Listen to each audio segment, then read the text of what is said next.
सहारनपुर में हैं और सहारनपुर में अस्पताल में आईसीयू में हैं चंद्रशेखर। हमसे एक्सक्लूसिव बात करेंगे।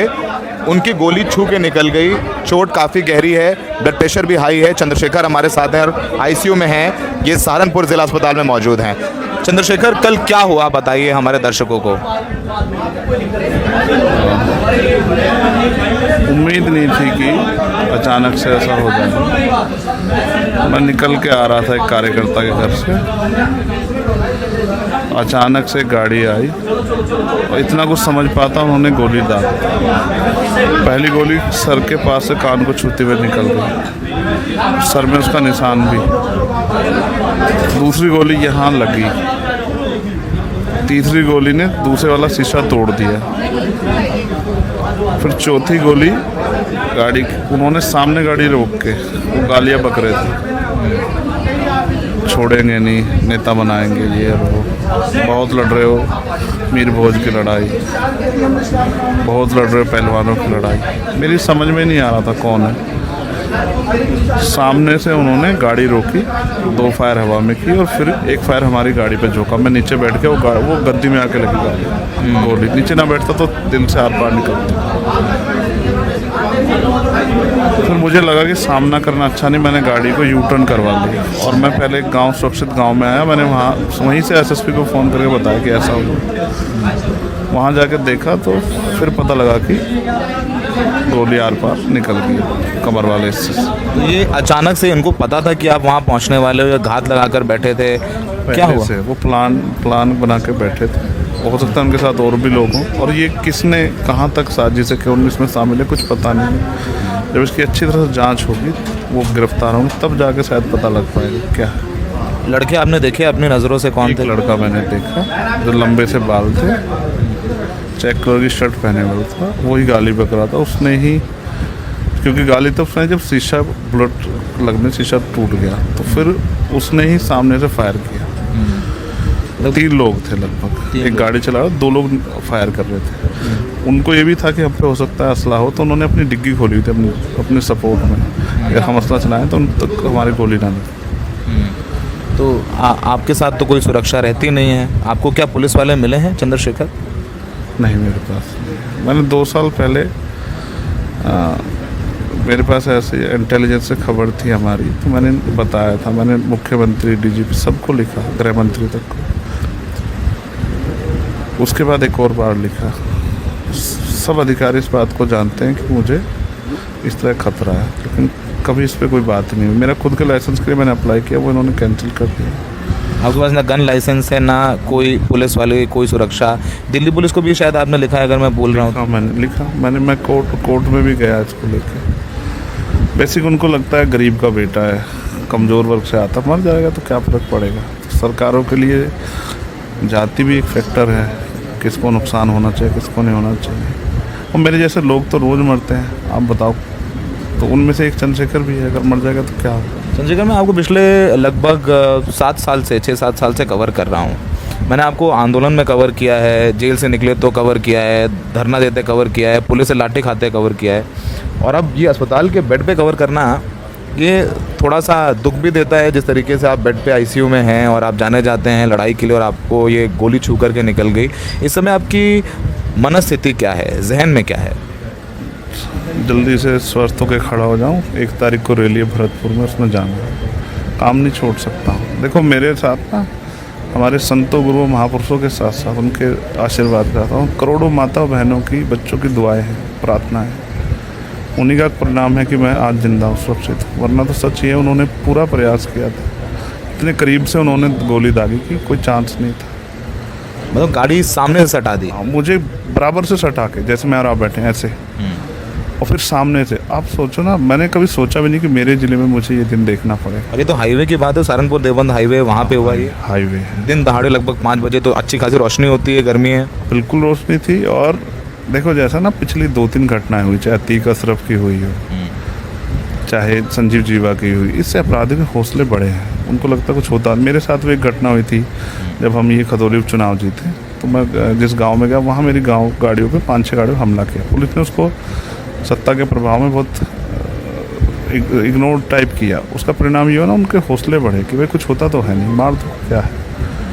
तो मैं जिंदा हूँ, मुझे एक नया जन्म मिला है, मैं फिर इसको उसी काम में लगाऊंगा जिस काम के लिए मैंने अपने फादर से वादा किया, और जो बाबा साहब अम्बेडकर मैंने और काशीराम साहब का सपना अधूरा है उसको पूरा करने के लिए मैं इसको लगाऊंगा।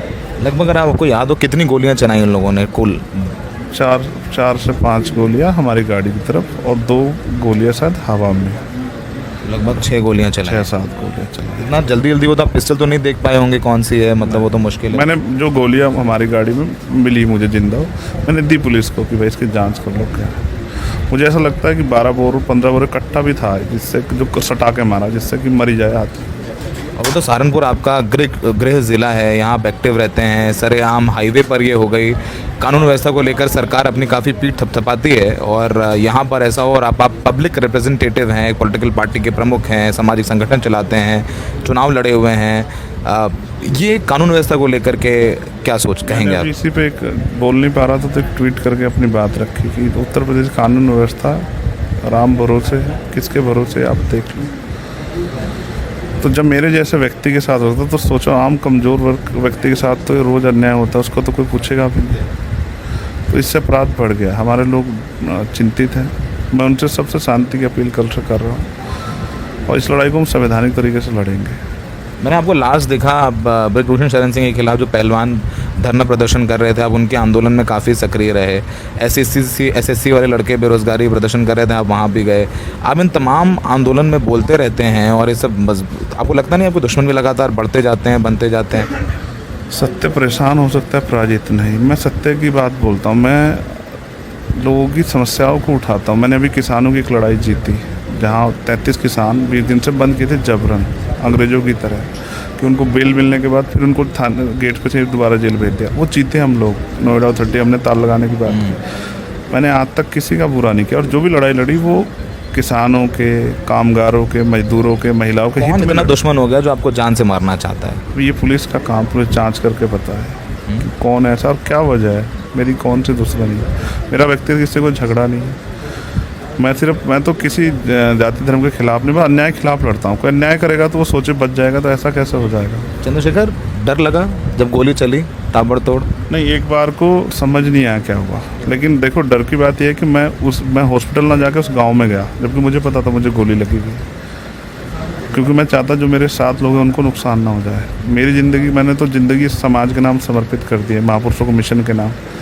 लेकिन उनका कुछ तो छोटे बच्चे जिनकी शादियाँ भी नहीं हुई है, एक हमारे सीनियर भी थे, उनको भी वो लगे हैं। कितने लोग गाड़ी में थे आपके साथ? 5 लोग थे। मुझे डर था इनको कुछ ना हो जाए, वरना मैं इनके परिवार को जवाब नहीं दे पाऊँगा। फिर मैंने पुलिस के आने के बाद फिर मैं डॉक्टर के आएगा। तो डर मतलब कोई डर का तो कोई चीज़, मौत तो एक दिन आनी है, लेकिन मैं झुक नहीं सकता। अब आगे कैसे? अब ये तो एक बड़ी घटना है, आगे अब कैसे देखते हैं? आप ठीक होंगे, फिर वही तेवर तल्ख रहेंगे जैसे तेवर आपके रहते हैं? 1 तारीख को पता लग जाएगा। 1 तारीख को भरतपुर में आप अपनी उस रैली में जाएंगे? हाँ, जाऊँगा। मैं अपने काम को नहीं छोड़ सकता।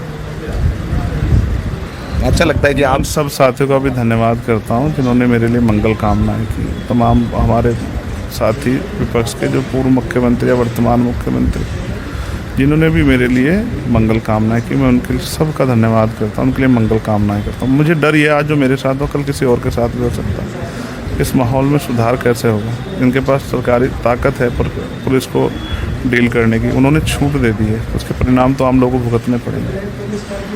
बहुत मैंने अपने बहनों की लाश अपने हाथों में उठाई। मैं इसको ख़त्म करना चाहता हूँ। जो लोग चाहते हैं ये चलता रहे इस तरह की व्यवस्था, उनको मुझसे तकलीफ़ होगी। भाई क्यों किसी बहन बेटी के साथ रेप, हत्या, अत्याचार हो? मैं इसके खिलाफ। किसी कमज़ोर को घोड़ी बैठने, मूछें रखने में क्यों रोका जाए? उसका कॉन्स्टिट्यूशनल राइट है, मैं इसके खिलाफ। किसी की मजदूरी मांगने पर उसकी हत्या क्यों की जाए? मैं इसके खिलाफ। मैं चाहता हूँ संवैधानिक अधिकार जो संविधान दी वो सबको मिले, और देश में जाति विहीन समाज बन के भाईचारा बने। हम लोग एक मुट्ठी बने, वो नहीं बन पा रहे। ठीक, तो मेरा प्रयास जारी है। मैं रुकने वाला नहीं, न डरने वाला, मैं अड़िग हूँ। उम्मीद है फिर आपसे जल्द सड़कों पर मुलाकात होगी जैसे हमेशा होती रही है। बहुत जल्द, जहाँ न्याय होगा आपको वहीं खड़ा मिलूंगा। चंद्रशेखर, किस मुस्कुराहट के साथ मैं इंटरव्यू ख़त्म कर रहा हूँ। काफ़ी तकलीफ़ में हैं, इनके खून बदरुका हुआ है, और फिलहाल ये कह रहे हैं कि अपनी लड़ाई जारी रखेंगे, और 1 तारीख को भरतपुर में रैली है। छू के निकली है गोली, बच गए हैं। कह रहे हैं कि लोगों की, कार्यकर्ताओं का दुआओं का असर है। तेवर अपने वैसे ही रखेंगे, और अभी भी जो है मुस्कुरा के उन्होंने कहा है कि आप आगे देखिएगा, हमारी आपकी मुलाकात सड़कों पर होती रहेगी, और उम्मीद है कि ऐसे स्वस्थ रहें आप। मैं बस उनको भी कहना चाहता हूँ, कुदरत उनको सद्बुद्धि दे, मैं गोलियों से नहीं डरता हूँ। वो व्यक्ति को मार के विचार की हत्या नहीं कर सकते हैं। ये लड़ाई जारी रहेगी और ये लड़ाई गैर बराबरी के खिलाफ है। सामाजिक, आर्थिक, राजनीतिक, शैक्षिक, धार्मिक सब तरह की गैर बराबरी के खिलाफ। गैर बराबरी खत्म हो जाएगी, लड़ाई खत्म हो जाएगी। तो हम बाबा साहब अम्बेडकर, माननीय काशीराम साहब के अधूरे सपने को पूरा करने तक मैं जिंदा रहूँगा, मुझे भरोसा। कल इस बात का परिणाम भी कुदरत ने मुझे दिया, प्रमाण भी। ऐसे हालात में अगर मैं बचाऊँ तो यानी कि मेरे कंधों पर जिम्मेदारी है इस समाज को बराबरी के अधिकार दिलाने की, वंचित वर्ग को, तो मैं उसको दिला के ही चैन की सांस लूँगा। तो ये कह रहे हैं गोलियों से नहीं डरता और अपने कार्यकर्ताओं से भी शांति की अपील करता हूँ कि वो शांति बनाए रखें। हमें संविधान के जरिए लड़ना है, गोली की भाषा से नहीं लड़ना। गोली की भाषा से नहीं लड़ना है। तो फिलहाल इसी संदेश के साथ इंटरव्यू खत्म करते हैं। सहारनपुर में अशोक और संजय के साथ सौरभ शुक्ला, NDTV इंडिया।